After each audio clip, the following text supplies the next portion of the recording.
नमस्कार। आप देख रहे हैं स्पेशल कवरेज न्यूज़। मैं हूं शिव कुमार मिश्रा। आज की हमारी खास मुलाकात के मेहमान हैं 2014 बैच के आईपीएस अधिकारी विनीत जायसवाल। विनीत जायसवाल एक युवा आईपीएस अधिकारी है और इस समय गौतम बुद्ध नगर में पुलिस अधीक्षक ग्रामीण के पद पर तैनात हैं। इलाहाबाद से सर्विस शुरू कर और गौतम बुद्ध नगर तक का सफ़र कैसे तय किया इस बारे में भी पूछेंगे, लेकिन एक सबसे बड़ी उपलब्धि इनके नाम जो हासिल होगी उसके बारे में खास डिस्कस रहेगा। और उसके बारे में बता दें कि गौतम बुद्ध नगर ही नहीं, उत्तर प्रदेश ही नहीं, पूरे भारत देश में एक ऐसी योजना लॉन्च की गई है जिसकी पूरे देश में सराहना होने की पूरी उम्मीद दिख रही है। आज के समय में छात्राओं के सामने बड़ी विकराल परिस्थिति है। जब बच्ची घर से स्कूल जाती है तो उस माँ बाप को कैसे चैन पड़ता है जब तक वो उसकी बच्ची वापस स्कूल से घर नहीं आ जाती है, तब तक उसका कलेजा धक धक करता ही रहता है। उस सब के लिए इस युवा आईपीएस ने एक रेड कार्ड लॉन्च किया है। तो इस सब पर जानकारी लेने के लिए हमारे साथ मौजूद हैं आईपीएस अधिकारी विनीत जायसवाल जी। सर नमस्कार। आपने जो एक रेड कार्ड लेकर चलाया है नोएडा में, इसकी बड़ी चर्चा है, तो मैं चाहूँगा कि आप स्वतः ही इसकी जानकारी दर्शकों को दें तो बड़ी मेहरबानी होगी। देखिए, जो सरकार की मंशा है कि हमारी महिलाएं हैं, छात्राएं हैं, लड़कियां हैं, हमारी बहन हैं, बेटियां हैं, सब सुरक्षित रहें, एक सुरक्षित माहौल में ये जिएं। इसको लेकर सरकार के स्तर से एक एंटी रोमियो स्क्वाड का गठन किया गया था जो लगभग हर ज़िले में सक्रिय है। अभी बीते कुछ दिनों पहले कई वीडियो कॉन्फ्रेंसिंग में माननीय मुख्यमंत्री महोदय ने, डीजीपी सर ने, सभी लोगों ने बड़े सख्त आदेश दिए कि इसको अच्छे से और एक्टिव मोड में हमें इसको चलाना है। इसी के तहत नोएडा पुलिस ने ये सोचा रेड कार्ड के बारे में। ये it's like a non coercive tool जो एक डेटरेंट की तरह लोगों को दिया जाएगा। ज़्यादातर समस्याएं जो हमारी छात्राएं और लड़कियां समाज में फ़ेस करती हैं वो ज़रूरी नहीं है कि वो आईपीसी की परिधि में आए। जैसे आईपीसी की परिधि में छेड़छाड़ को लेकर विभिन्न धाराएं हैं, ऑलरेडी हैं, कानून है, और अगर ऐसा करते हुए लड़के पकड़े जाते हैं तो उनके खिलाफ़ उचित धाराओं में कार्रवाई भी होती है। लेकिन 99% से ज़्यादा ऐसे मामले हैं जहाँ पे पब्लिक प्लेसेस में, गर्ल्स स्कूल, कोचिंग और के हॉस्टल के बाहर लड़के इकट्ठा होते हैं, आती जाती लड़कियों को वो घूरते हैं या कहिए आप कमेंट करते हैं, जिसके बारे में लड़कियाँ शिकायत नहीं करती हैं क्योंकि वो भी सोचती हैं कि कौन इस चीज़ को आगे ले जाए। ज़्यादातर लड़कियाँ, हमारी बहनें इसको सहती रहती हैं। लड़कियों का आना जाना बहुत असहज हो जाता है।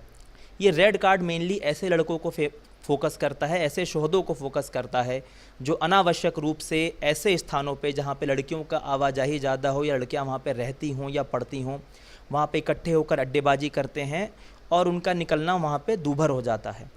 तो हमारी एंटी रोमियो स्क्वाड जो है ऐसे ही स्थानों पे घूमेगी और लड़का अगर वहाँ पे इस तरह का दिखा, क्योंकि सादे में फोर्स रहेगी अगर हमारी, तो ये सब चीज़ें आइडेंटिफाई करना आसान होंगी उनके लिए कि लड़के किस तरह की हरकत कर रहे हैं। उन्हें थोड़ी देर तक वॉच किया जाएगा कि क्या अनावश्यक वो बैठे वहाँ पे कमेंट कर रहे हैं, लड़कियों को घूर रहे हैं, आते जाते कुछ और इशारे हो रहे हैं।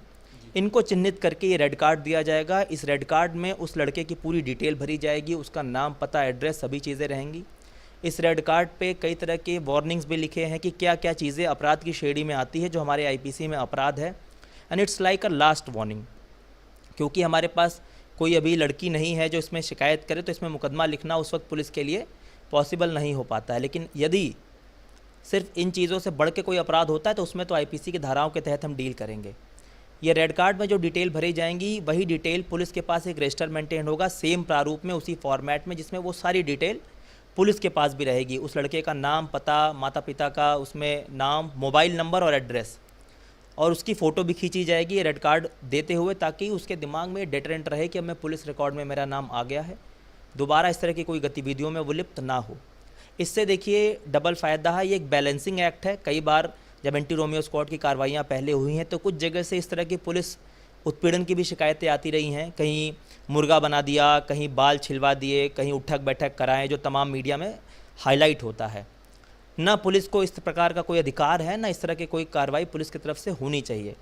तो इसीलिए ये रेड कार्ड है जो बहुत ही लीगल प्रक्रिया में उनको दिया जाएगा। ये कोई बहुत बड़ी ऐसी कार्रवाई भी नहीं है कि उनके खिलाफ़ ज़्यादा उत्पीड़न हो जाएगा छात्रों के प्रति। ये एक साइकोलॉजिकल डेटरेंट है उनके दिमाग में ये चीज़ बैठाने के लिए कि हाँ अब लोकल पुलिस और एलआईयू की नज़र में आप हैं और दोबारा इस तरह की हरकतें करते हुए आप बेवजह यहाँ पे ना दिखें।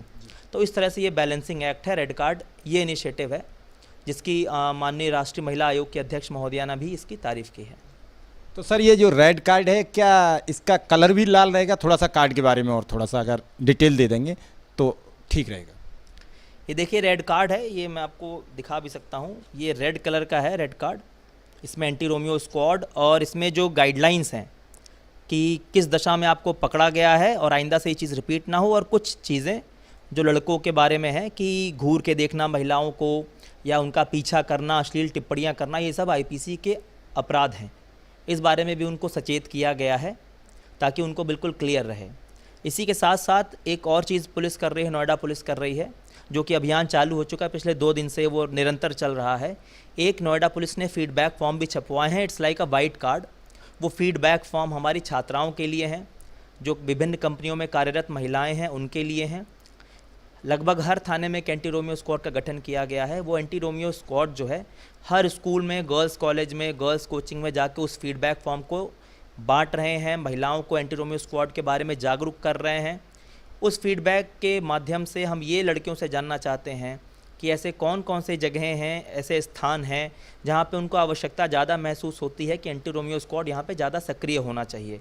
क्योंकि अल्टीमेटली हम जितना भी ये काम कर रहे हैं, सरकार की मंशा जो है वो उन छात्राओं के लिए ही कर रहे हैं, अपनी बहनों के लिए ही कर रहे हैं। तो ये सोचा कि क्यों ना हम उन्हीं से पूछें कि उन्हें कहाँ ज़्यादा आवश्यकता महसूस होती है, क्योंकि हमारे पास मानव संसाधन बहुत सीमित हैं। एंटी रोमियो स्क्वाड हर जगह हर वक्त मौजूद नहीं रह सकता है, इसलिए जब भी हम ये एंटी रोमियो स्क्वाड की कार्रवाई करें, इवन थाना अपना नॉर्मल गश्त करे, नॉर्मल पुलिसिंग करे, तो हम फोकस होकर उन जगहों को ज़्यादा प्राथमिकताएँ दें जो लड़कियों ने हमें फीडबैक फॉर्म के माध्यम से बताया है। ये हज़ारों की संख्या में फीडबैक फॉर्म्स डिस्ट्रीब्यूट किए जा चुके हैं।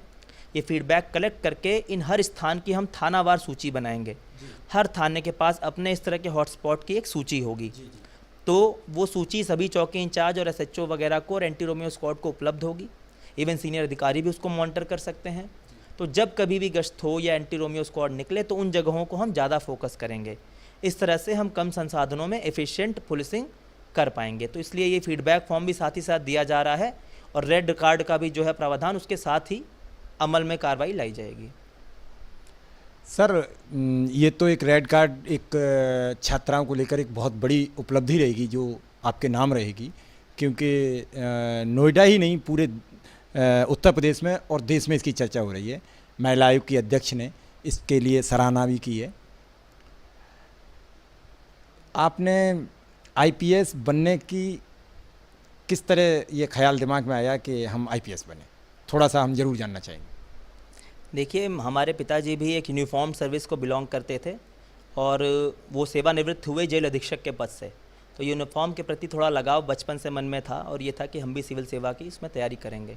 पिताजी इसमें मेन रूप से प्रेरक रहे, मोटिवेटर रहे। उन्होंने लगातार मोटिवेट किया, गाइड किया और अगर एक शब्दों में कहें तो आज उन्हीं की बदौलत मैं आईपीएस बन पाया हूँ। लगातार उन्होंने गाइड किया। जब मैं फ़ेल हुआ बीटेक के बाद, जब मैं अटेम्प्ट दिया, मैं फ़ेल हुआ, तब भी उन्होंने कभी इंच मात्र का भी मुझे कुछ कहा नहीं। उन्होंने कहा ठीक है अगला अटेम्प्ट है। फिर जब दोबारा मैं मेंस में फ़ेल हुआ, मेंस में 2 नंबर से मेरा इंटरव्यू कॉल रुका, फिर भी उन्होंने उतनी ही मतलब सहजता से कहा कि कोई बात नहीं, अगली बार फिर प्रयास करो, और तीसरे प्रयास में मैं सफल रहा। उन्हीं की बदौलत था कि लगातार मैंने अच्छे नंबरों से बीटेक की परीक्षा उत्तीर्ण की। मैंने नोएडा से ही बीटेक कर रखा है। उसके बाद 2 प्राइवेट कंपनियों में, इन्फोसिस और टीसीएस में मेरा प्लेसमेंट हुआ, लेकिन क्योंकि सिविल सर्विसेज की परीक्षा देनी थी मैं उन कंपनियों को ज्वाइन नहीं किया। तैयारी के दौरान ही आईआईएम कोझिकोड से मेरा इंटरव्यू कॉल आया, उसमें सिलेक्शन हुआ, लेकिन क्योंकि मुझे तैयारी करनी थी तो मैंने उसको भी ज्वाइन नहीं किया। उसके बाद मैंने जेएनयू में एमए के कोर्स में एडमिशन लिया। तैयारी में वो भी कहीं बाधा उत्पन्न होने लगी तो फिर मैंने एमए भी पूरा वहाँ से नहीं किया। तो इस तरह से एकमात्र लक्ष्य हमेशा से सिविल सर्विसेज रहा और पिताजी का उसमें निरंतर गाइडेंस मिलता रहा और मैं इसमें सफल रहा 2014 में। तो बस ये सफ़र रहा मेरा।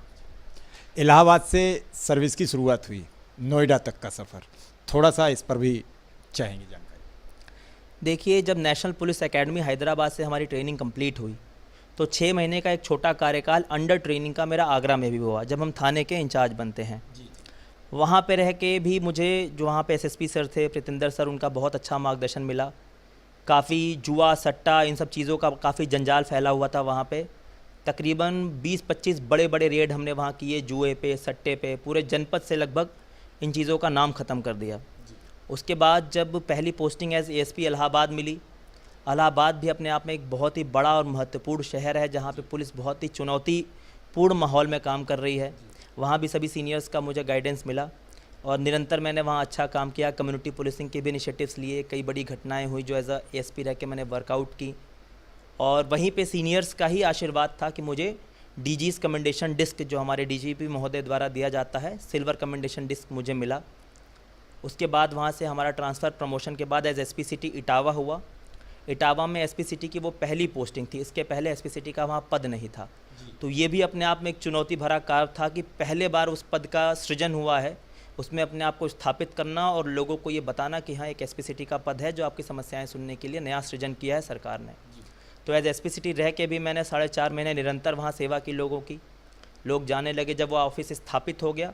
उसके बाद मेरा transfer SP rural Gautam Buddh Nagar के पोस्ट पे हुआ और पिछले 10 महीने से मैं यहाँ सेवारत हूँ। और जो मुझसे बन पा रहा है मैं कोशिश करता हूँ कि अपना बेस्ट करूँ और इसमें सीखने को भी बहुत कुछ मिलता है। और जैसा कि मैंने बताया एसएसपी सर के बारे में यहाँ सब जानते हैं और मैं बहुत ही सौभाग्यशाली हूँ कि ऐसा लीडर मुझे यहाँ मिला है। आपने यहाँ 4-5 जैसे एक लूट थी 60 लाख वाली, एक कैब की एक लूट थी, आपने यहाँ अभी जल्दी में जो कई घटनाएं खुलासा किया है, एक लूट है, मर्डर है, तो उनके बारे में थोड़ा सा और चाहेंगे जो लगातार हो रहा है। अभी इस्पा पे आपने किया है ब्रेकआउट। देखिए, क्राइम को लेकर पूरा वेस्टर्न यूपी काफ़ी संवेदनशील है और ख़ासकर नोएडा और ये जनपद गौतम बुद्ध नगर पूरा, क्योंकि इसके जो बॉर्डरिंग इलाके हैं, बुलंदशहर है, अलीगढ़ है, हापुड़ है, इवन हरियाणा से बॉर्डर लगता है, दिल्ली से बॉर्डर लगता है, गाज़ियाबाद से लगता है। तो इतने बॉर्डर हम शेयर कर रहे हैं कि ये इस नाते ही काफ़ी संवेदनशील हो जाता है। अपराधियों का काफ़ी फ्री मूवमेंट का यहाँ चांस रहता है, इसलिए अपराध यहाँ पे एक बहुत बड़ी चुनौती है। बीते दिनों कुछ बड़ी घटनाएं भी हुई जिसमें कई लाख रुपए की कैश लूट थी दादरी थाना क्षेत्र की, बट सफल इसमें जो है निर्देशन मिला, एसएसपी सर का मार्गदर्शन मिला, टीम ने अच्छा काम किया, पूरी घटना वर्कआउट हुई। जो 25 लाख कैश लूटे थे पूरे 25 लाख रिकवर हुए, सभी अपराधी पकड़े गए। एक तो क्रैकडाउन में एक अपराधी को उसमें गोली भी लगी, अच्छा वर्कआउट हुआ। इसी तरह से बिसरख थाना क्षेत्र में गौर सिटी 2 में एक बहुत ही सनसनीखेज मर्डर हुआ था, जो गाड़ी में लाश बाहर मिली थी, उसमें भी पुलिस ने अच्छा काम करते हुए 2 दिनों में उसको पूरा वर्कआउट किया। इसी तरह से एक इन्फॉर्मर की सूचना पे एक तेल चोरी का यहाँ काफ़ी बड़ा गिरोह चल रहा था, जो टैंकर से हाईवे से गाड़ी उतारकर टैंकर से लगभग 40-50 लीटर एक टैंकर से चोरी करते थे और दिन में इस हिसाब से 800 से 900 लीटर डीजल पेट्रोल की चोरी होती थी वहाँ पे। इस संबंध में मुखबिर की सूचना पे छापा मारा गया मेरी टीम द्वारा, उसमें भी पूरा गैंग का खुलासा हुआ, कई सौ लीटर पेट्रोल बरामद हुआ और उन पर मुकदमा दर्ज करके उनको जेल भेजा गया।